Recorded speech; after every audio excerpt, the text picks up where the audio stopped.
उसे है तारते। उसे भागवत भगवान की है आरती, पापियों को पाप से है तारते। श्री भागवत भगवान की है आरती, पापियों को पाप से है तारते। ये अमर ग्रंथ, ये मुक्ति पंथ, ये पंचम वेद निराला, नव ज्योति जलाने वाला। ये अमर ग्रंथ, ये मुक्ति पंथ, ये पंचम वेद निराला, नव ज्योति जलाने वाला।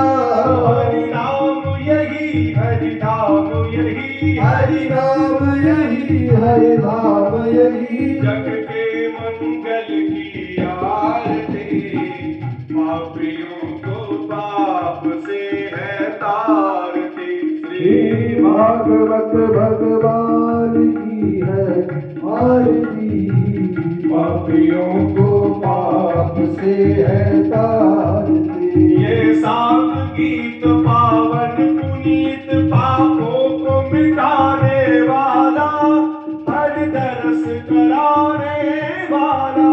ये शांति गीत पावन पुनीत, पापों को मिटाने वाला, हरि दर्श कराने वाला। ये सुख करनी, ये दुख हरणी, यह सुख करनी, यह दुख हरनी, श्री मधुसूदन की आरती, पापियों को पाप से है तारती। श्री भागवत भगवान की है आरती, पापियों को पाप से है तारती। ये मधुर बोल सतबंध घोर संमार्ग दिखाने वाला, बिगड़ी को बनाने वाला। ये मधुर बोल सतबंध गोल सन्मार्ग दिखाने वाला, बिगड़ी को बनाने वाला।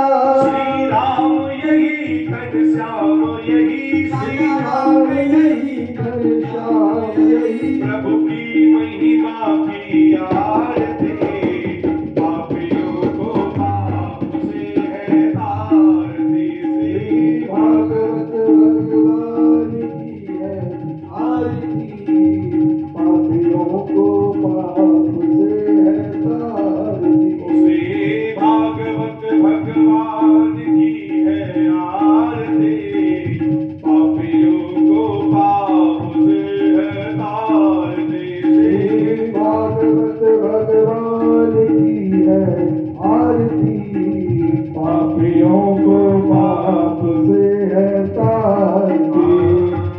पापियों को पाप से है तारती, पापियों को पाप से है तारती।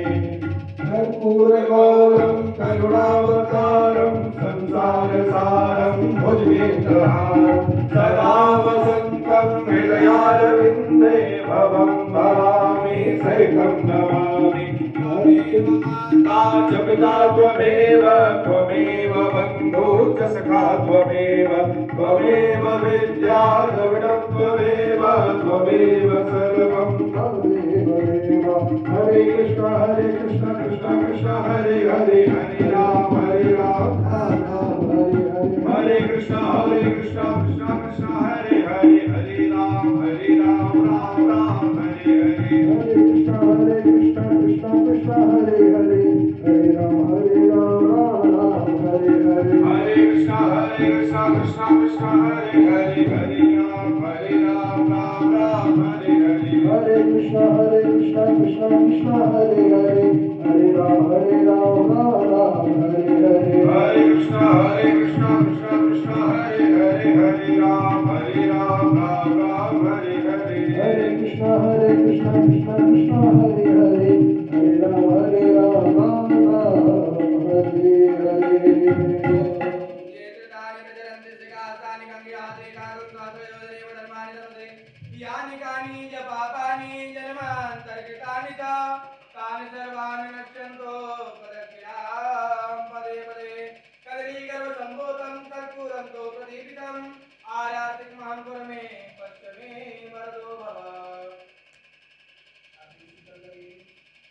शीतले त्वं जगन्माता शीतले त्वं जगन्पिता शीतले त्वं जगद्धात्री शीतलायै नमो नमः देवानामभिवन्दनं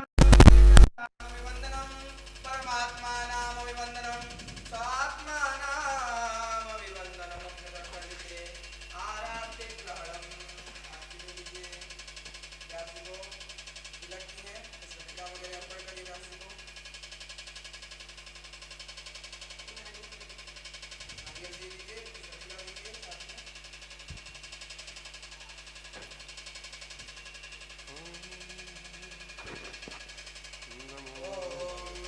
ब्राह्मण देवाय गो ब्राह्मणताय च जगच्चिताक्षाय गोविन्दाय देवता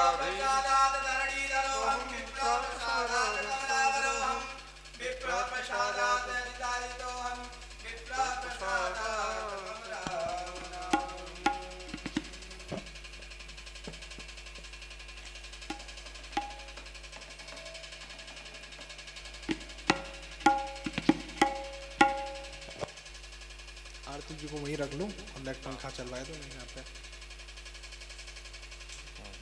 नेक तो लगा दियो भैया नेक ही बहुत है जावे श्री राधे श्री राधे श्री राधे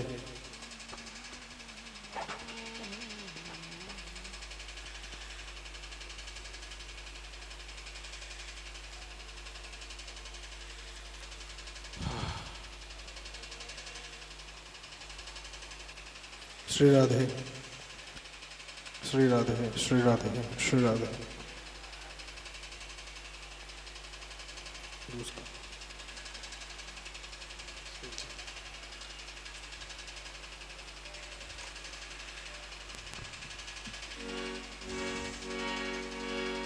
दूसरा दूसरा श्री राधे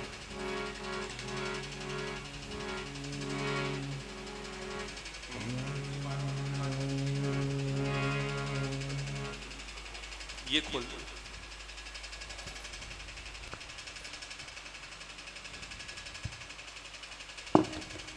तीसरा बन जाएगा ज्यादा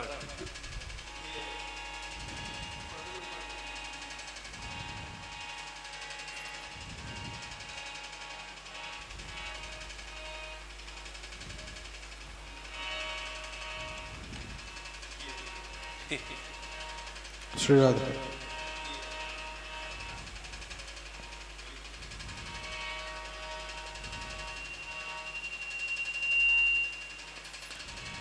गुरुर्ब्रह्मा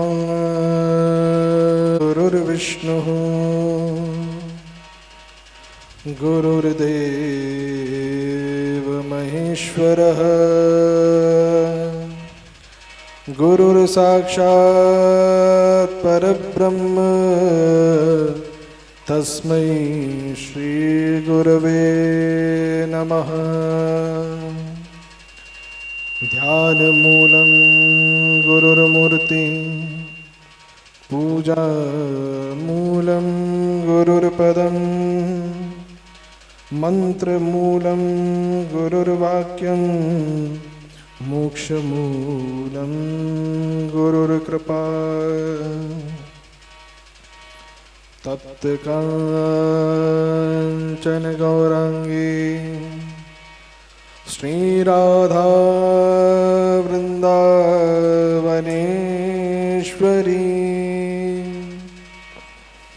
वृषभानुसुते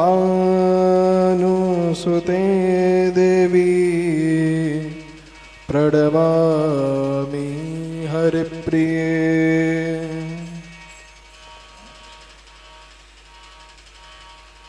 कृष्णाय वासुदेवाय हरे परमात्मने प्रणतः क्लेशनाशाय श्रीगोविन्दाय नमो नमः नारायणं नमस्कृत्य नरं चैव नरोत्तमं देवीं सरस्वतीं व्यासं ततो जय मुदीरये। ऋग्यजु सामरूपाय वेदाहरणकर्मणे प्रणवोद्गीतवचसे महाश्वशिरसे नमः।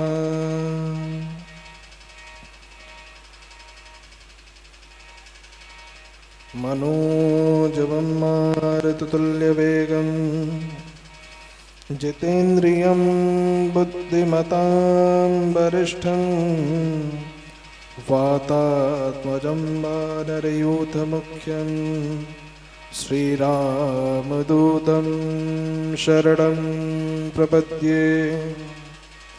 भक्त भक्ति भगवंत गुरु चतुर्नाम वपू एक, इनके पग वंदन किए नाशहि विघ्न अनेक।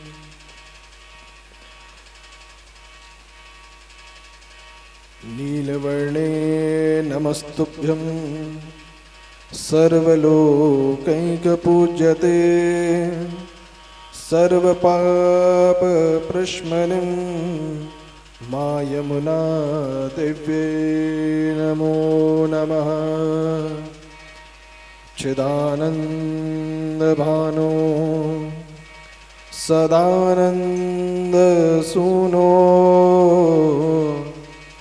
परं प्रेम पात्री द्रवब्रह्मगात्री अघानां लवित्री जगत्क्षेमधात्री पवित्रे क्रियान्नो वपुरमेत्रपुत्री गंगादितीर्थपारिशैवेदपादपद्मां गोलोक सौख्य रहस पूर्वमहिम्नाम्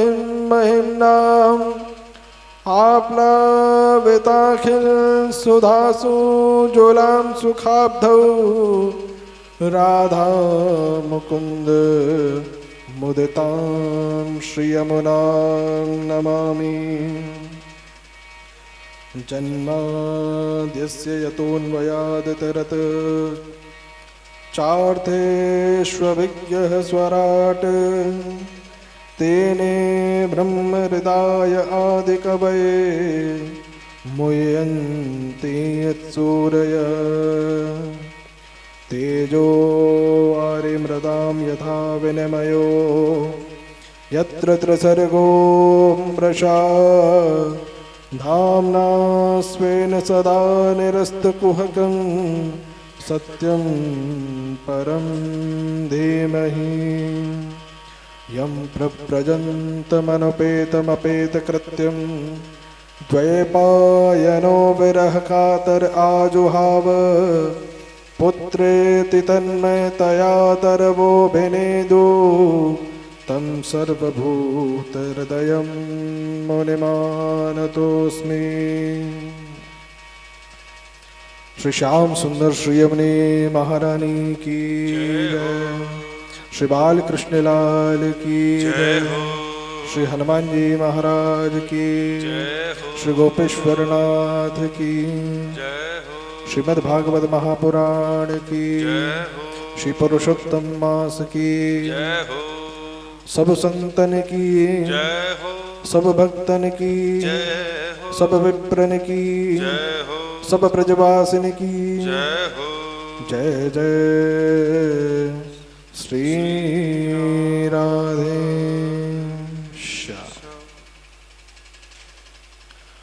आज श्रीमद् भागवत जी के प्रथम दिवस और उसमें भी सबसे विशेष स्वरूप प्रथम दिवस पारायण में भी और पुरुषोत्तम मास के इस विशेष अवसर पर श्रीमद् भागवत जी का हम सभी श्रवण कर रहे हैं। वैसे तो सभी दिन, सभी कालखंड, सभी स्वरूप श्री ठाकुर जी के ही हैं, लेकिन जब एक बार श्री ठाकुर जी ने, भगवान नरसिंह ने हिरण्यकश्यपु का वध करने के लिए जब विशेष समय काल स्वरूप का जब उन्होंने एक गणना करी है, तो उस स्वरूप को ये मल मास कहा, जिसे अधिक मास कहा जाता है।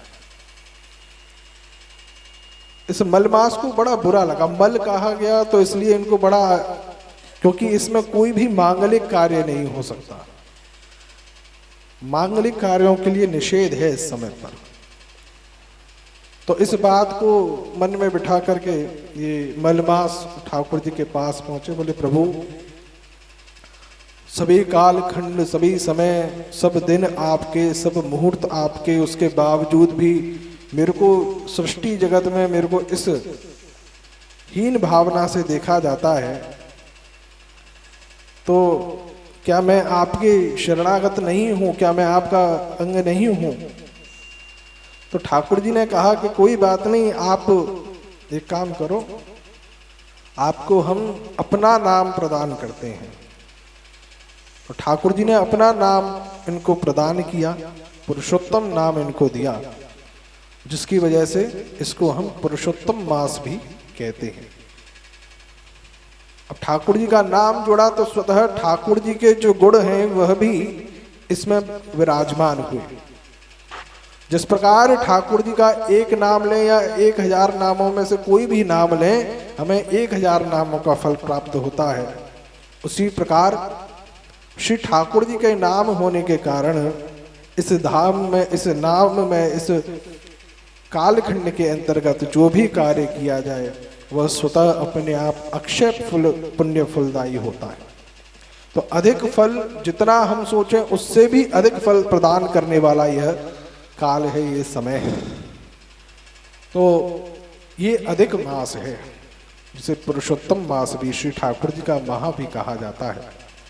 जितने अधिक से अधिक श्री ठाकुर जी के पुण्य स्वरूप में, श्री ठाकुर जी को प्रसन्नार्थ करने हेतु तो इसमें जितने भी कार्य किए जाए वह स्वतः अपने आप अधिक फलदायी होते हैं। तो जितना हम जितने भी वर्ष के अंतर्गत पुण्य करते हैं, उनमें से यदि 1% भी इस समय पर यदि हम पुण्य करते हैं, भजन करते हैं, ठाकुर जी का नाम लेते हैं, ठाकुर जी की कथा श्रवण करते हैं, तो स्वतः उसका पुण्य अपने आप बढ़ जाता है। तो ये ऐसा अद्भुत श्री अधिक मास, श्री पुरुषोत्तम मास के अंतर्गत श्रीमद् भागवत जी का आज पारायण। सर्वप्रथम भगवान पुरुषोत्तम का माह है, तो भगवान पुरुषोत्तम का ही नाम लेते हुए इस श्रीमद् भागवत जी का हम आरंभ करेंगे। तो प्रेम से सभी अपनी मुख, अपनी वाणी को पवित्र करते हुए, अपने कर्ण रंध्रों को पवित्र करते हुए प्रेम से सभी श्री ठाकुर जी के नाम का स्मरण करेंगे और सभी प्रेम से गुनगुनाइएगा। श्री कृष्ण गोविंद हरे मुरारे, हे नाथ नारायण वासुदेवा। श्री कृष्ण रे मुरारे, हे नाथ नारायण वासुदेवा। श्री कृष्ण गोविंद हरे मुरारे, हे नाथ नारायण वासुदेवा। श्री कृष्ण गोविंद हरे मुरारे, हे नाथ नारायण वासुदेवा। हे नाथ नारायण वासुदेवा, हे नाथ नारायण वासुदेवा। हे नाथ नारायण वासुदेवा, हे नाथ नारायण वासुदेवा। हे नाथ नारायण वासुदेवा, हे नाथ नारायण वासुदेवा हे नाथ नारायण वासुदेवा हे नाथ नारायण वासुदेवा श्री कृष्ण गोविंद हरे मुरारी हे नाथ नारायण वासुदेवा श्री कृष्ण गोविंद हरे मुरारे हे नाथ नारायण वासुदेवा हे नाथ नारायण वासुदेवा हे नाथ नारायण वासुदेवा हे नाथ नारायण वासुदेवा हे नाथ नारायण वासुदेवा हे लक्ष्मी नारायण वासुदेवा हे नाथ नारायण वासुदेवा श्री कृष्ण गोविंद हरे मुरारी हे नाथ नारायण वासुदेवा श्री कृष्ण गोविंद हरे मुरारे हे नाथ नारायण वासुदेवा श्री कृष्ण गोविंद हरे मुरारी हे नाथ नारायण वासुदेवा श्री कृष्ण गोविंद हरे मुरारे हे नाथ नारायण वासुदेवा हरे कृष्णा कृष्णा कृष्णा हरे हरे हरे राम राम राम हरे हरे कृष्णा कृष्णा कृष्णा हरे हरे हरे राम राम राम हरे हरे हरे कृष्णा कृष्णा कृष्णा हरे हरे हरे राम राम राम हरे हरे हरे कृष्णा कृष्णा कृष्णा हरे हरे हरे राम राम हरे हरे कृष्णा कृष्णा हरे हरे हरे राम राम हरे हरे हरे कृष्णा कृष्णा कृष्णा हरे हरे हरे राम राम हरे हरे कृष्ण गोविंद हरे मुरारी हे नाथ नारायण वासुदेवा श्री कृष्ण गोविंद हरे मुरारे हे नाथ नारायण वासुदेवा श्री कृष्ण गोविंद हरे मुरारी हे नाथ नारायण वासुदेवा श्री कृष्ण गोविंद हरे मुरारे हे नाथ नारायण वासुदेवा श्री कृष्ण गोविंद हरे मुरारी हे नाथ नारायण वासुदेवा श्री कृष्ण गोविंद हरे मुरारे हे नाथ नारायण वासुदेवा श्री कृष्ण गोविंद हरे मुरारी हे नाथ नारायण वासुदेवा श्री कृष्ण गोविंद हरे मुरारे हे नाथ नारायण वासुदेवा श्री कृष्ण गोविंद हरे मुरारी हे नाथ नारायण वासुदेवा। भगवान पुरुषोत्तम के इस संकीर्तन के द्वारा हम सभी ने श्री ठाकुर जी के इस पारायण में हमने प्रवेश किया। प्रथम दिवस है और श्रीमद् भागवत जी का जो विस्तार पूर्ण स्वरूप है, सप्त दिवसीय यह यज्ञ भगवान श्री नारायण के ही चरणों में यह अर्पित होते हुए हम सभी श्री यमुना जी के पावन तट पर आज विराजमान हैं और श्री यमुना जी के इस पावन सानिध्य में ही श्रीमद् भागवत जी के इस पारायण का हम श्रवण कर रहे हैं। तो श्रीमद् भागवत जी के लिए तो वैसे स्पष्ट शब्दों में है, श्रीमद् भागवतम नाम पुराणम लोक विश्रुतम शृणुयात् श्रद्धया युक्तो मम संतोष कारणम। ठाकुर जी की कथा ये अन्यत्र संसार के लिए बनी ही नहीं है, ये तो केवल और केवल श्री ठाकुर जी के ही प्रसन्नार्थ स्वरूप में ही निमित्त प्राप्त की जाती है। भक्त की प्रथम स्थिति यही है कि जिससे श्री ठाकुर जी की प्रसन्नता बने, वही प्रसन्नता का कारण हमारा है।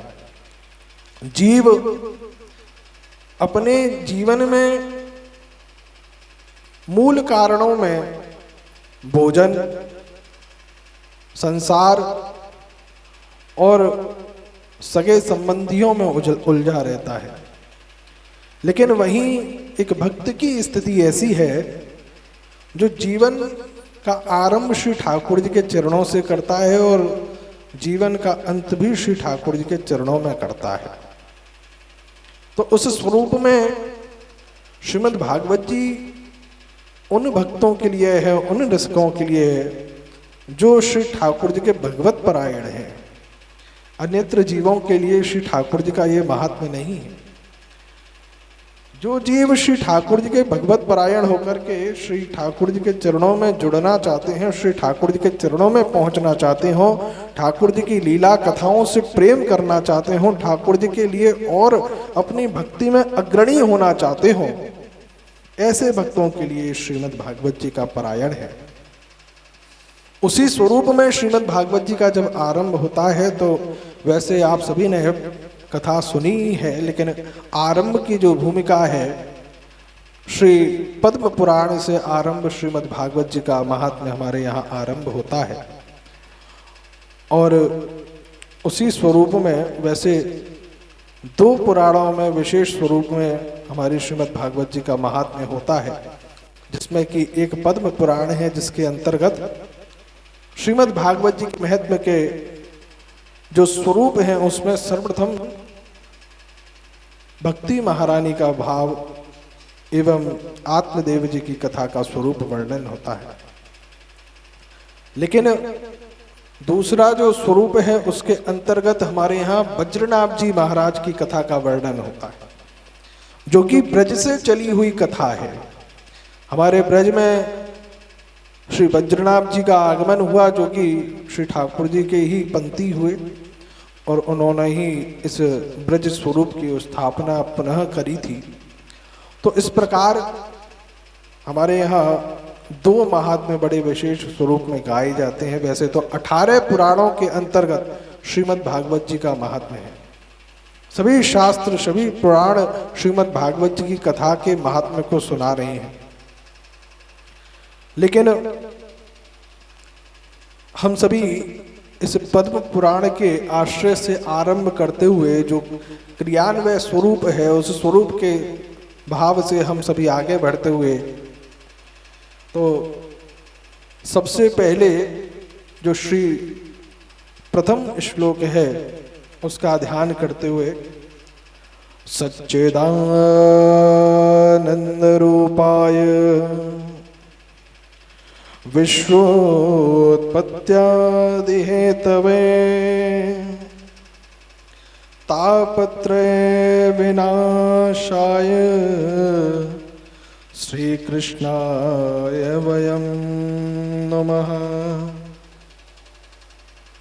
श्री सूत जी महाराज जब इस श्रीमद् भागवत जी के स्वरूप का जब आरंभ कर रहे हैं तो सबसे पहले मंगलाचरण में कह रहे हैं, सच्चिदानंद रूपाय विश्वोत्पत्त्यादि हेतवे तापत्रय विनाशाय श्री कृष्णाय वयं नमः।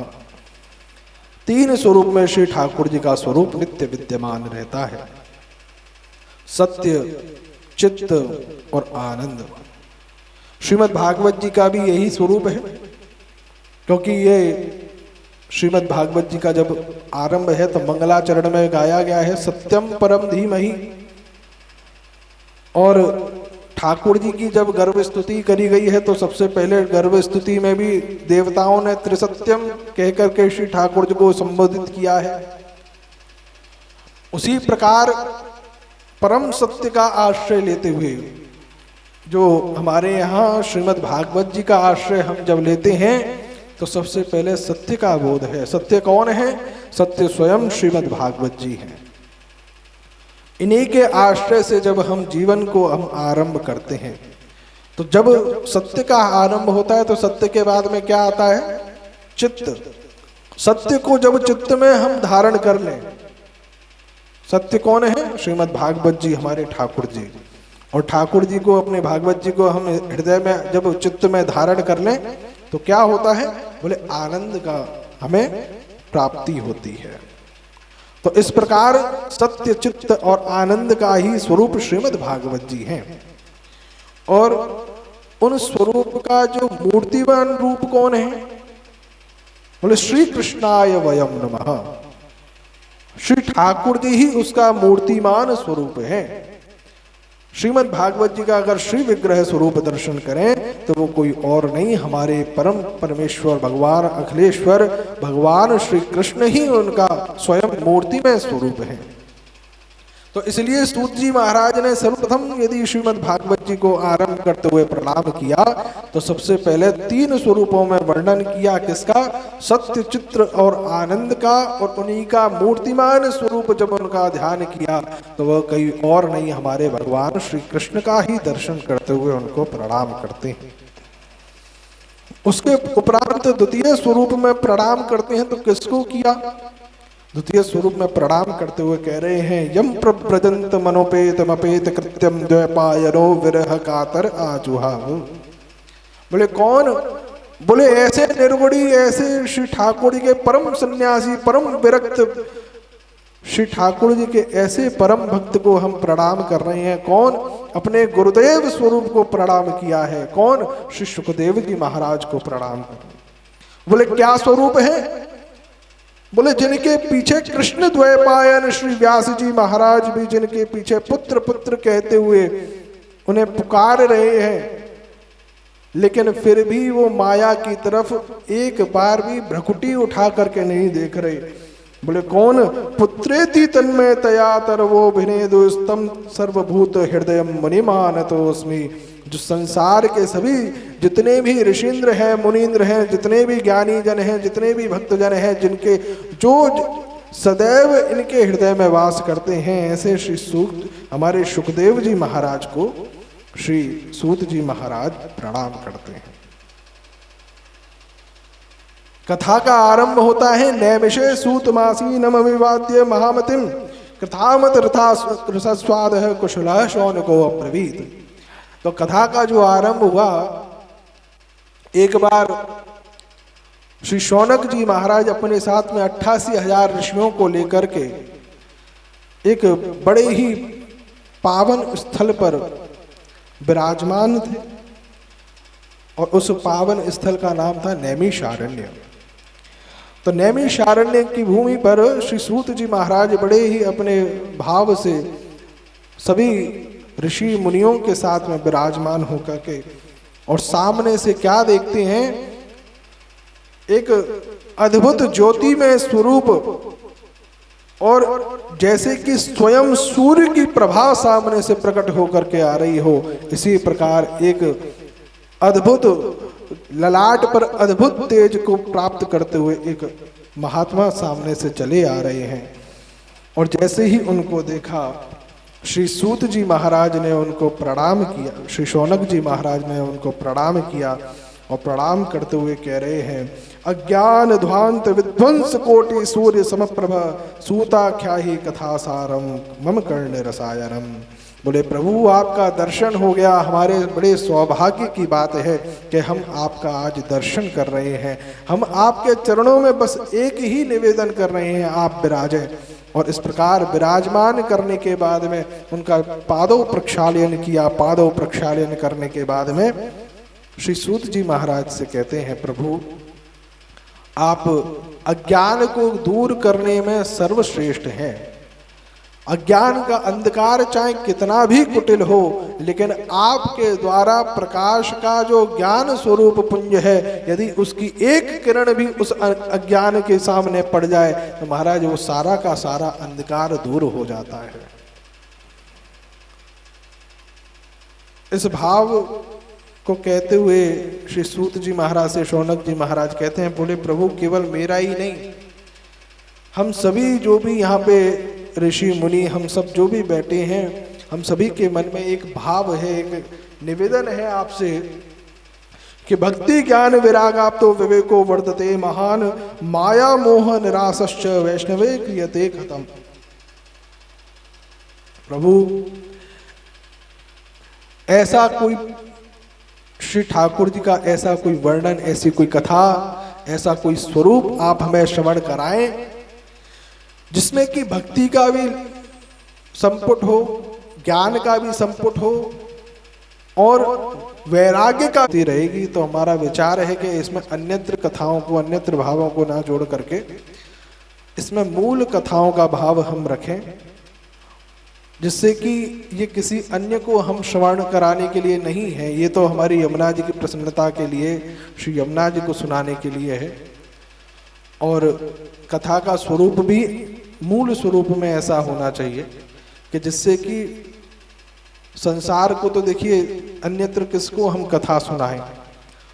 आज यदि हम कथा सुना भी दें और 7 दिन की पूर्ण कथा सुनाएं और उसके 7 दिन के बाद में एक 7 दिन और बीत जाएं और 7 दिन के बाद में अगर हम ये पूछ लें कि हिरण्यकश्यपु के दूसरे भाई का नाम क्या था, तो वो प्रश्न का उत्तर नहीं दे पाएंगे, या हिरण्यकश्यपु का वध करने के लिए कौन आए थे उनका भी नाम नहीं बता पाएंगे।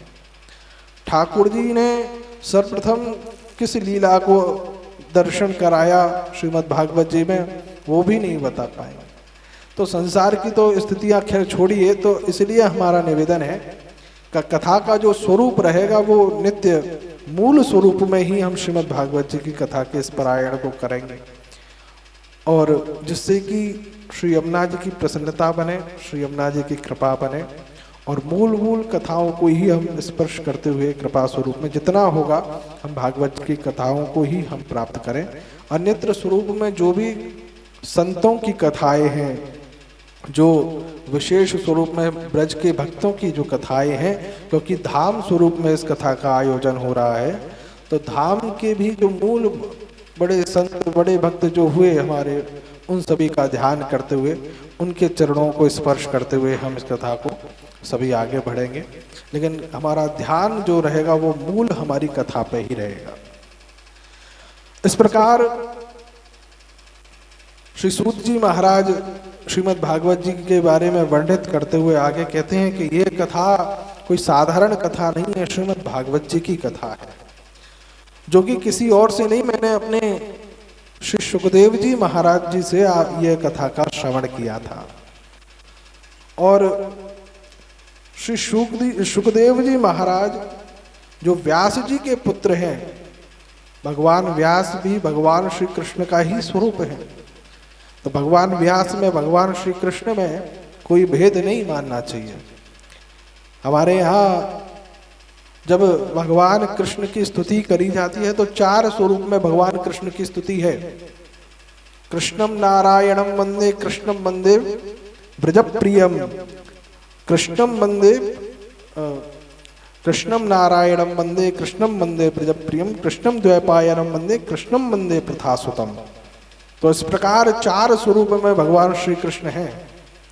तो प्रथम स्वरूप है कौन सा? भगवान नारायण स्वरूप कृष्ण।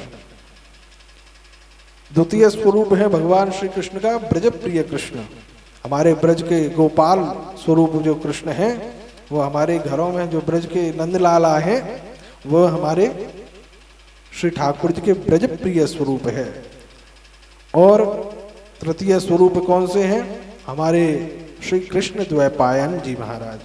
और चतुर्थ स्वरूप कृष्णम वंदे प्रथासुतम। ये प्रथासुतम कौन है? ये हमारे श्री अर्जुन जो है, अर्जुन ही नर और नारायण के स्वरूप में जो नर स्वरूप में आए हैं वो अर्जुन थे। और इस स्वरूप में जब, क्योंकि ठाकुर जी का ही एक स्वरूप है नर नारायण, तो नर और नारायण अलग अलग नहीं है, ठाकुर जी का ही निज स्वरूप है। तो उसी स्वरूप में ये जो अर्जुन आए हैं इस द्वापर में, यह भी श्री ठाकुर जी के ही निज स्वरूप हैं, तो ये भी कृष्ण स्वरूप हैं। तो इस प्रकार इस 4 कृष्ण का वर्णन श्रीमद् भागवत जी में हमको प्राप्त होता है। एक बार जब ब्रह्मा जी के मन में हुआ कि ये श्रीमद् भागवत जी की कथा कितनी विशेष है, इसकी कृपा कैसी है, तो श्री ब्रह्मा जी महाराज ने जितने भी संसार के अन्य ग्रंथ हैं उन सभी को तराजू में एक पलड़े में और दूसरे पलड़े में श्रीमद् भागवत जी को विराजमान किया। और जब विराजमान करके देखा तो श्रीमद् भागवत जी का पड़ला महाराज इतना भारी था कि जितने भी संसार के अन्य ग्रंथ थे वो सारे के सारे उसके सामने हल्के ही दिखाई दे रहे थे। श्रीमद् भागवत जी का पलड़ा जहां था वैसा ही रह गया और दूसरे जितने ग्रंथ थे वो सब ऊपर की तरफ उठे के उठे ही रह गए। तो इतना असरदारी, इतना विशेष स्वरूप श्रीमद् भागवत जी का यह ग्रंथ है। श्रीमद् भागवत जी को सबसे विशेष बात हमने कई बार ये अनुभव किया है, कई भक्तों के मुख से सुना है और कई भक्तों के यहाँ पर हमने देखा भी है कि कई भक्तजन अपने घरों में श्रीमद् भागवत जी के श्री विग्रह स्वरूप अर्थात श्रीमद् भागवत जी के श्री विग्रह स्वरूप अर्थात ग्रंथ स्वरूप को अपने यहाँ विराजमान करके रखते हैं और उन्हीं का पूजन करते हैं, उन्हीं का भोग लगाते हैं, उन्हीं को ही भगवान श्री कृष्ण स्वरूप मानते हैं। तो ये सबसे विशेष बात है कि श्रीमद् भागवत जी भी श्री विग्रह स्वरूप भगवान श्री कृष्ण का है और ये इन्हीं की तरह कृपा करता है।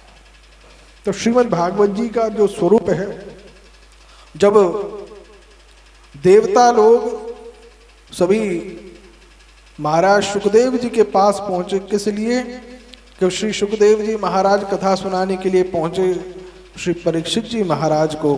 और वहां जाकर के क्या हुआ कि कुछ देवताओं को जब पता चला कि श्री सुखदेव जी महाराज आए हैं परीक्षित जी को कथा सुनाने के लिए, क्यों? क्योंकि परीक्षित जी को श्राप मिला है।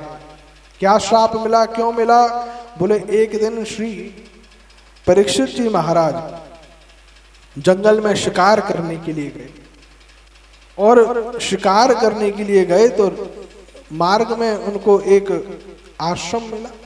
गर्मी का समय था, प्यास लगी, तो प्यास लगते ही उन्होंने देखा कि सामने एक बड़ा सुंदर आश्रम है और वहां जाकर के एक संत अपना भजन कर रहे थे। संत को जाकर के देखा तो ऐसा लगा कि ये भजन तो कर रहे हैं लेकिन इतनी लीन साधना में नहीं है, इतने भाव में नहीं है। तो उनसे निवेदन किया कि हमें थोड़ा प्यास लगी है, कुछ जल हमें दे दो। लेकिन ऋषि हैं, संत हैं, अपने भाव में श्री ठाकुर जी के नित्य ध्यान में मग्न थे, उनको वो ध्यान नहीं दिया गया। तो इस बात से कुपित होकर के परीक्षित जी महाराज ने एक सर्प को, जो कि मरा हुआ वहीं पड़ा हुआ था, उसको लेकर के उन ऋषि के गले में डाल दिया। अब इस बात को देख करके जो ऋषि के संत थे, जो पुत्र थे, उनके मन में बड़ा क्षोभ हुआ, उन्हें बड़ा कष्ट हुआ। श्री सरस्वती जी के तट पर वह विराजमान थे। तभी जाकर के अन्यत्र मित्रों ने बताया कि ऐसे ऐसे एक राजा आया और राजा ने आकर के आपके पिताजी के गले में एक मरे हुए सर्प को डाल दिया है। इस बात से कुपित होकर के उन्होंने उसी क्षण एक श्राप राजा परीक्षित को दे दिया। बोले आज से 7वें दिन तेरी राजा मृत्यु हो जाएगी और जिस प्रकार तूने एक मरे हुए सर्प को मेरे पिताजी के गले में डाला है, इसी प्रकार एक भयावह काल रूपी नाग तक्षक तेरे को आकर के डसेगा। तो इस बात के बारे में उन्होंने श्राप दे दिया। इस बात को यहाँ जब उन ऋषि को पता चला, उन ऋषि को बड़ा कष्ट हुआ।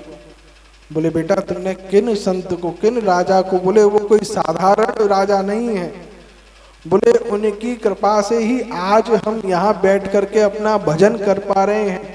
ये सृष्टि आज यदि ठाकुर जी के नाम से, भगवान नाम से यदि बची हुई है, ठाकुर जी का भजन पूजन अगर आज हम बैठ करके कर पा रहे हैं तो केवल उन्हीं की कृपा है। इस बात को सुन करके उनको बड़ी मन में ग्लानि हुई। लेकिन ऋषि का, संत का, ब्राह्मण का श्राप कभी विमुख नहीं होता। तो इस स्वरूप से परीक्षित जी महाराज को वो श्राप के बारे में बतलाया गया। बोले प्रभु आपके लिए इस प्रकार ये श्राप ऋषि शमीक के द्वारा आपको दिया गया है। और इस बारे में जब श्री परीक्षित जी महाराज को जब ज्ञात हुआ तो श्री परीक्षित जी महाराज को मन में बड़ी प्रसन्नता हुई।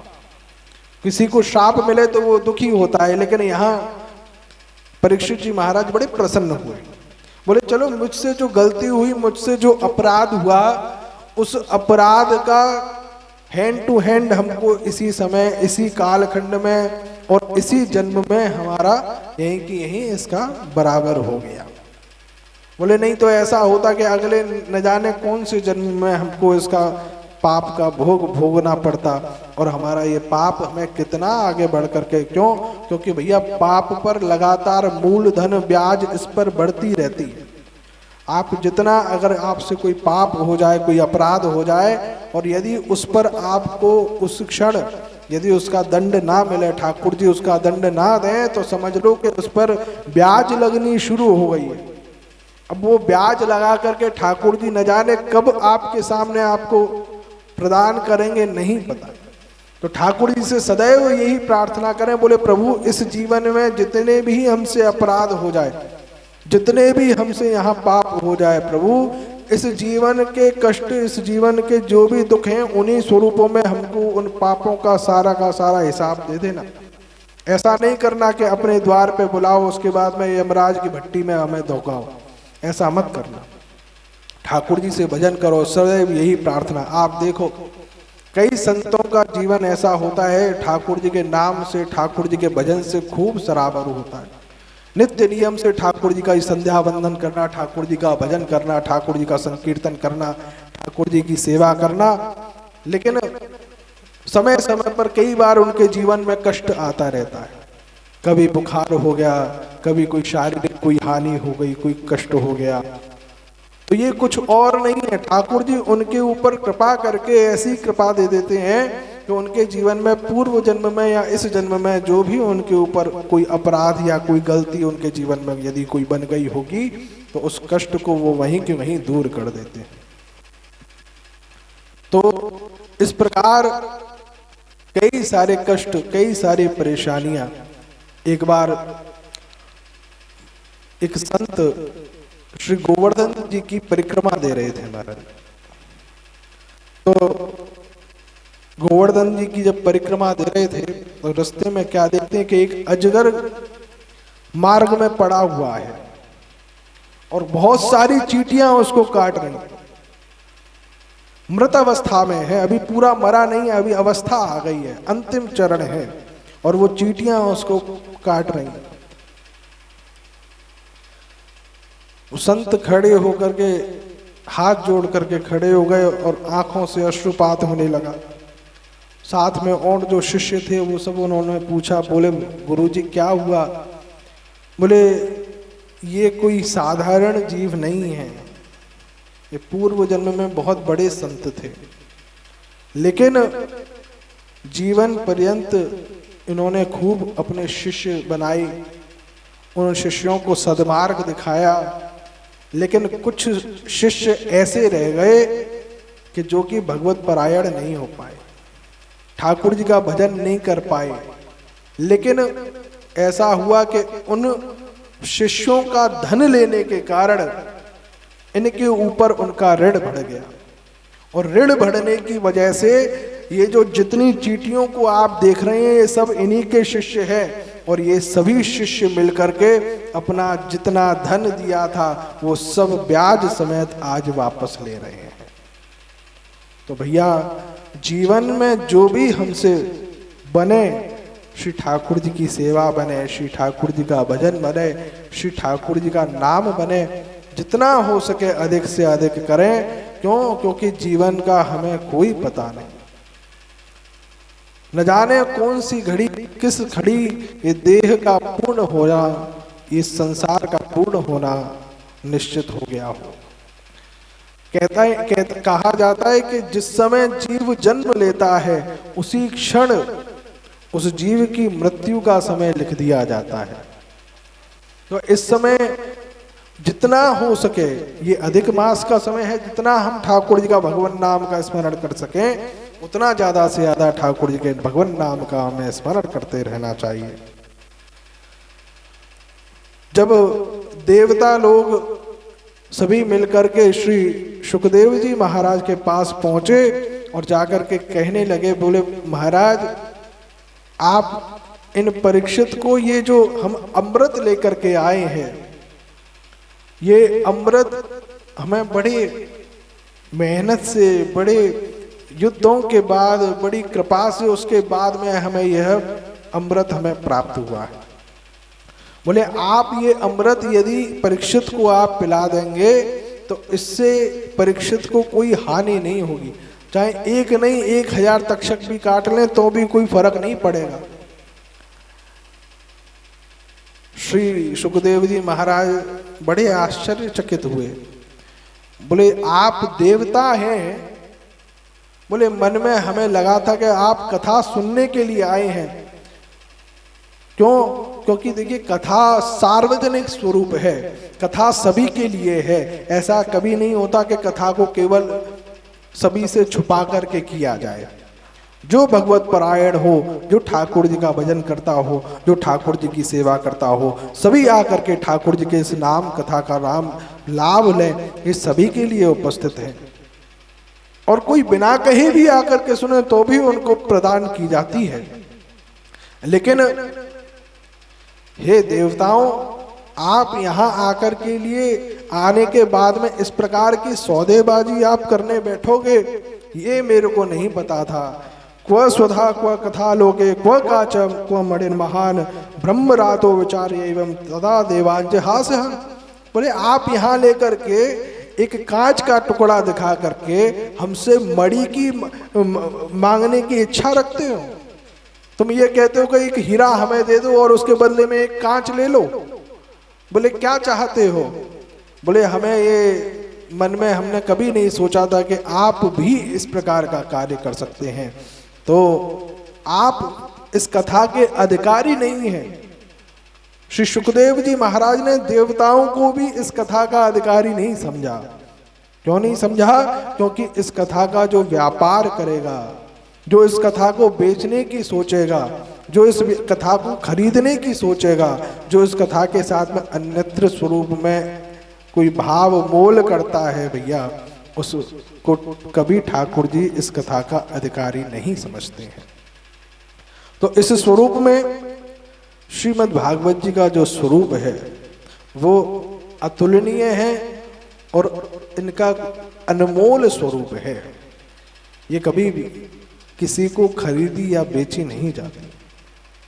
इस प्रकार आगे की कथा में श्री सूत जी महाराज कहते हैं कि एक बार श्री नारद जी महाराज अपने इस संसार को देखने के लिए आए।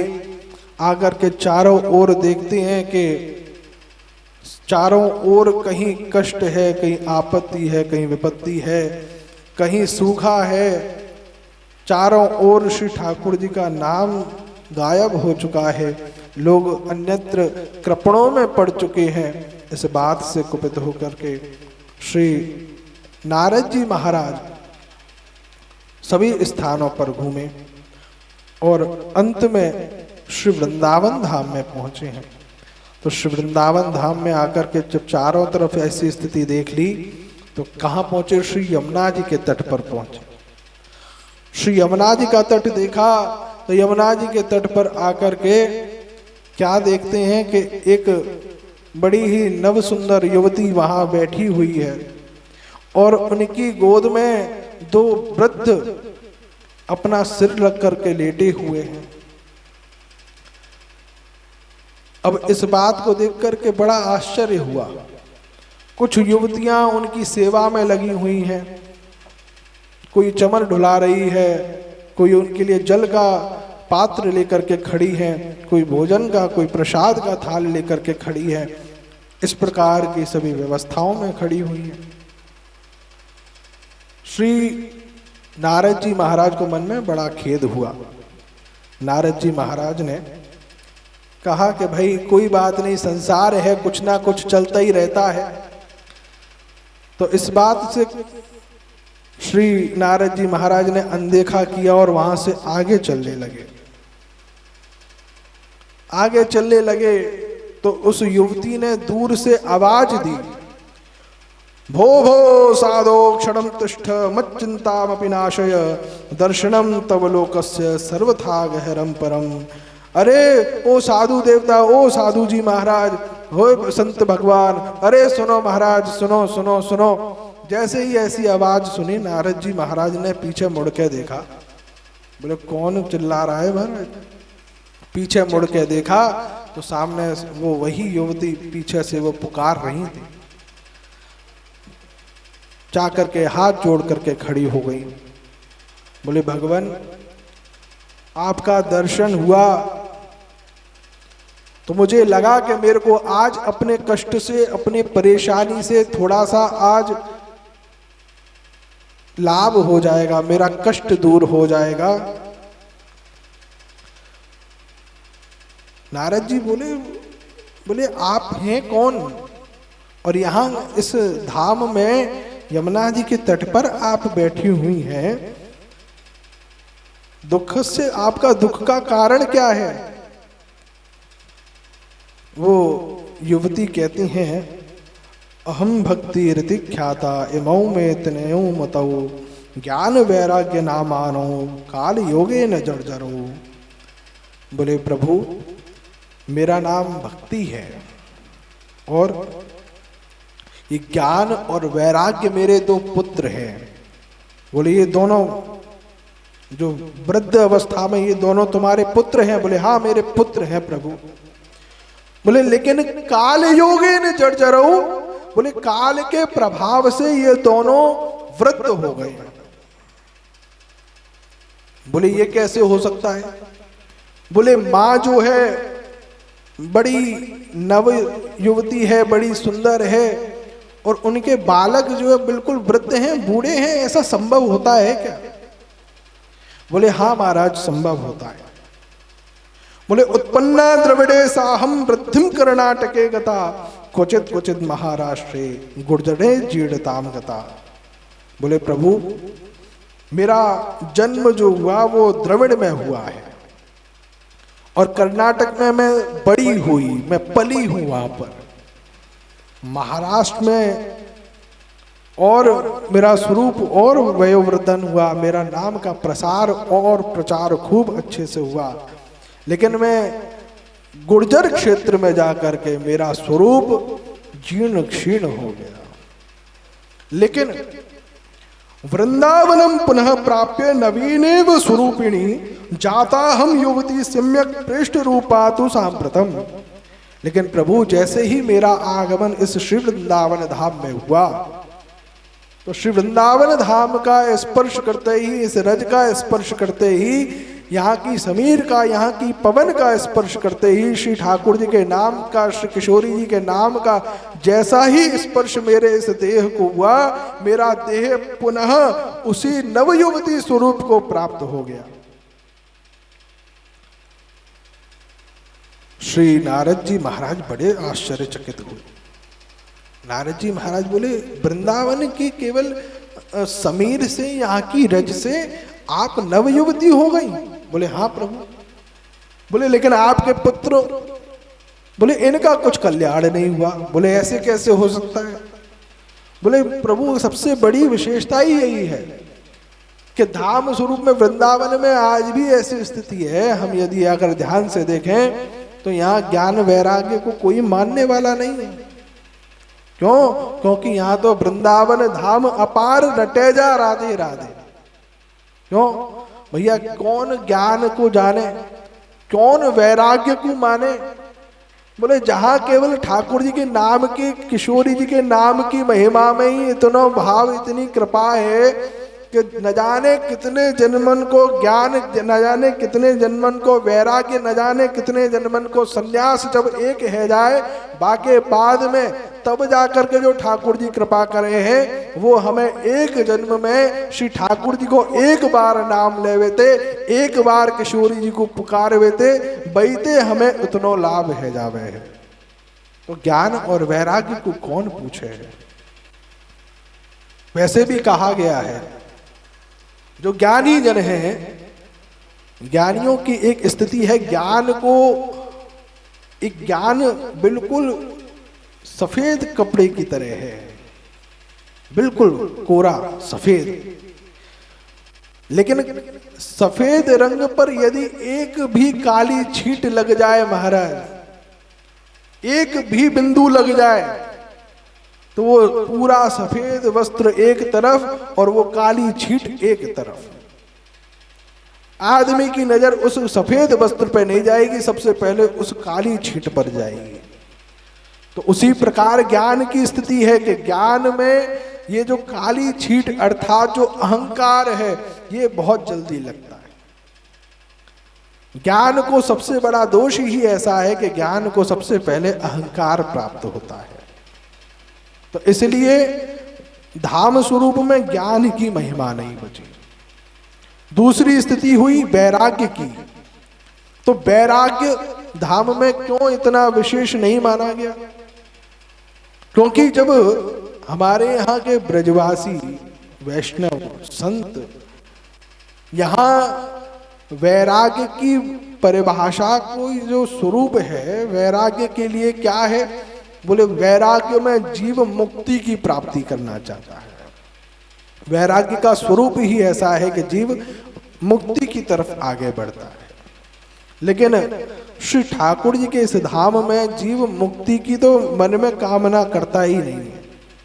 स्पष्ट कहा गया हमारे ब्रज के भाव में कि मुक्ति हु नौन सो खारी लगे, ब्रज धाम में माह बसाए रहो, संतन के सुसंग में मस्त रहूं, ब्रज धाम में मैं जाए है बचाए रहो। बोले प्रभु और कुछ मिले नहीं मिले, बोले ब्रज में ही बसा करके रखो, हमें कोई मुक्ति वगैरह की आवश्यकता नहीं है, हमें तो ब्रज में ही बसा करके रखो, बार बार आए बार बार जाएं, ब्रज में ही हमारा आना जाना लगा रहे, हम तो इसी में मस्त हैं। तो इसलिए ब्रज में वृंदावन में ज्ञान और वैराग्य की पूछ नहीं रही। तो काल योगेन जर्जर, वो काल के प्रभाव के कारण ये दोनों जर्जर अवस्था अर्थात वृद्धावस्था को प्राप्त हो गए। लेकिन भक्ति महारानी, भक्ति क्या है? भक्ति स्वयं श्री ठाकुर जी का प्रेम स्वरूप है। जब ठाकुर जी से स्वतः उनका दर्शन करने के बाद में स्वतः अपने आप मन में यह भाव प्राप्त हो जाए, अरे देखो ठाकुर जी कैसे प्यारे लग रहे हैं, ठाकुर जी कैसे सुंदर लग रहे हैं हमारे। ठाकुर जी के लिए जब अपनत्वता के साथ में ठाकुर जी पर जब प्रेम उमड़े, यही भक्ति का स्वरूप है। तो पहली भक्ति का स्वरूप क्या है कि प्रथम भक्ति संतन कर संगा। सबसे पहली स्थिति ही यही है कि संतों के साथ सत्संग का आनंद लो। द्वितीय रति मम कथा प्रसंगा, श्री ठाकुर जी के नाम में, श्री ठाकुर जी की कथाओं में आनंद लो, और फिर तो महाराज भक्ति की कृपा बढ़ती चली जाती है। तो उस स्वरूप में यदि भक्ति का स्वरूप भी हम दर्शन करें तो धाम स्वरूप में स्वतः अपने आप को प्रैक्टिकली स्वरूप में समझ में आएगा कि यहाँ भक्ति की स्वरूप की महिमा क्यों इतनी विशेष है। और यही कारण हुआ कि यहाँ वृंदावन में आने के बाद में धन्यम वृंदावनम तेन भक्तिर्नित्यति यत्र च, बोले ऐसा वृंदावन धाम है कि यहाँ भक्ति महारानी एक जगह भी नहीं बैठती। बोले ऐसा हो कि यहाँ एक जगह बैठ जाती है, बोले यहाँ तो नित्य स्वरूप में श्री भक्ति महारानी नृत्य करती रहती हैं। कहीं ठाकुर जी का हरिनाम संकीर्तन गूंज रहा है, तो कहीं ठाकुर जी के पद गूंज रहे हैं, तो कहीं कोई भक्त ठाकुर जी को रसिया सुना रहा है, तो कहीं कोई ठाकुर जी होली के ठाकुर जी को मनाने के लिए होली का ढप बजा रहा है। तो यहाँ तो भक्ति महारानी स्वतः उन श्री ठाकुर जी के करतल ध्वनि पर नाचती कूदती रहती है। और इसी कारण से आप देखो कि ब्रज के भक्त भी खूब ठाकुर जी के नाम का उच्चारण नाचते कूदते हुए करते हैं। तो यही स्वरूप श्री भक्ति महारानी का है। इस प्रकार श्री भक्ति महारानी ने अपना स्वरूप बतलाया। आगे की कथा इस प्रकार, भक्ति महारानी ने श्री नारद जी से निवेदन किया, प्रभु हमारे ऊपर कृपा कीजिए और कृपा करके आप मेरे जो पुत्र हैं इनके ऊपर ऐसी कृपा करें कि ये पुनः यह भी अपने उस तरुण स्वरूप को प्राप्त कर जाएं। नारद जी ने आश्वासन दिया कि आप चिंता मत करो, मैं कुछ ना कुछ श्री ठाकुर जी से प्रयास करके पूछ करके इनके ऊपर कृपा करने की, इनके ऊपर जो इनके पुनः स्थिति पूर्व स्थिति थी वो इन्हें प्राप्त हो जाए, ऐसा मैं प्रयास करूंगा। और यह कहकर के श्री नारद जी महाराज स्वयं उन ज्ञान और वैराग्य के लिए उपाय खोजने के लिए आगे बढ़े। अब अन्यत्र युगों में अन्यत्र स्थानों पर जा करके सभी से जाकर के पूछने लगे कि ऐसी हम क्या व्यवस्था करें कि जिससे कि ये जो ज्ञान वैराग्य है, इनका जो कष्ट है, इनका जो दुख है वो दूर हो जाए। लेकिन जहां जाएं, जिनसे प्रश्न करें, वही जाकर के क्या कहते, बोले नारद जी आप स्वयं इतने ज्ञानवान हैं, आप स्वयं इतने जानकार हैं, हम आपको क्या उत्तर दें, हम आपको क्या बतलाएं। तो बड़े दुखी हो गए नारद जी, बोले अब मैं किससे पूछूं। जाते जाते बद्रिक आश्रम में क्या देखते हैं कि वहां पर उनके बड़े भाई बैठे हुए थे। और बड़े भाई कौन है? सनक सनंदन सनातन सनत कुमार। उन चारों भाइयों ने देखा कि बोले नारद जी जा रहे हैं। बोले नारद जी का कहीं जाने का कारण होता है क्या? कुछ ना कुछ ठाकुर जी की लीला का आगमन होने वाला है। तो ठाकुर जी की कोई ना कोई लीला होने वाली है तो नारद जी इधर उधर विचरण करना शुरू कर देते हैं। तो इस बात को सुन देख करके नारद जी को देख करके उन ऋषियों ने पुकारा, मां चिंताम कुरु देवर्षे हर्षम चित्ते समावह उपायः सुख साध्यो अत्र वर्तते पूर्व एव ही। बोले अरे नारद जी महाराज इधर आओ इधर आओ इधर आओ। बोले नारद जी ने पूछा, अरे भैया प्रणाम, क्या हुआ, ये मुंह लटका के कहाँ घूम रहे हो, कौन सा कष्ट पड़ गया तुम्हें? नारद जी बोले महाराज क्या बताएं, आज तक सोचते थे कि हम जो थोड़ा बहुत ज्ञान रखते हैं उससे संसार के कष्ट दूर हो सकते हैं। संसार में ऐसा कोई कष्ट नहीं है, ऐसी कोई परेशानी नहीं कि जो उन सब चीजों से दूर नहीं हो सके। बोले फिर? बोले अभी वृंदावन होके आ रहे हैं महाराज। बोले अरे वाह। बोले बिहारी जी के दर्शन करे नहीं करे? बोले महाराज बिहारी जी के दर्शन छोड़ो, वहां तो कुछ और ही लीला चल रही है। बोले क्या हुआ? बोले वहां पर प्रभु हम यमुना जी के तट पर पहुंच गए और यमुना जी के तट पर जाकर के हम क्या देखते हैं कि ऐसे ऐसे एक नवयुवती और उसकी गोद में दो बालक और दोनों बालक वृद्धावस्था में और वो नवयुवती उनकी माँ है। बोले फिर? बोले हमने उनको आश्वासन दे दिया कि तुम्हारे कष्ट दूर करने के लिए हम कुछ ना कुछ उपाय ढूंढ करके लाएंगे। तो बोले इसमें क्या हो गया, उसमें कौन सी बड़ी बात है? बोले प्रभु मैंने बहुत प्रयास किए, वो लेटे हुए थे, सो रहे थे, मैंने प्रयास किया कि ये उठ जाए। बोले क्या क्या किया? बोले वेद वेदांत घोषैश्च गीता पाठै प्रबोधितम भक्ति ज्ञान विरागाणाम नोद तिष्ठत्रिकम यदा। बोले मैंने वेदों का, वेदांत का, गीता का, पुराणों का, उपनिषदों का पाठ मैंने ज्ञान वैराग्य को सुनाया, उनको कोई फर्क नहीं पड़ा महाराज। एक बार जवाई लेकर के उठे, मेरी तरफ देखा और फिर सो गए। चारों भाई बड़ी जोर से हंसे। नारद जी आप स्वयं श्री ठाकुर जी के नाम का प्रचार प्रसार करने वाले, ठाकुर जी की सभी भगवत लीला कथाओं का दर्शन करने वाले, और आप अभी तक इस असमंजस में पड़े हुए हैं। बोले हाँ महाराज है तो कुछ ऐसी ही बात। बोले आप जानते नहीं हैं वो तो वेदोपनिषदाम सरा जाता भागवती कथा अत्युत्तमा ततो भाति पृथक भूता फलाकृति। बोले आपने श्रीमद् भागवत जी का पारायण उनको सुनाया, श्रीमद् भागवत जी सुनाई? बोले भागवत जी? बोले मैंने महाराज चारों वेद सुनाए, उपनिषद सुनाए, उपवेद सुनाए, गीता सुनाई, भागवत जी में क्या है? हमारे यहाँ पे भी ऐसे ही होता है महाराज। कथा, अरे कथा ही तो है, कौन सी बड़ी बात है, कथा ही तो सुनने जा रहे हैं, चारों तरफ होती रहती है कथा। खास करके ब्रज में, वृंदावन में तो महाराज ऐसा ही हाल है, कथा ही तो है, कौन सी बात बड़ी बात है। हाँ भंडारो है तो बड़ी बात है, कहीं पे भंडारो है, बोले दक्षिणा कितनी है, बोले 500, हाँ बड़ी बात है। बोले दक्षिणा कितनी है, 200, बोले बड़ी बात है। बोले कथा है तो छोटी बात है।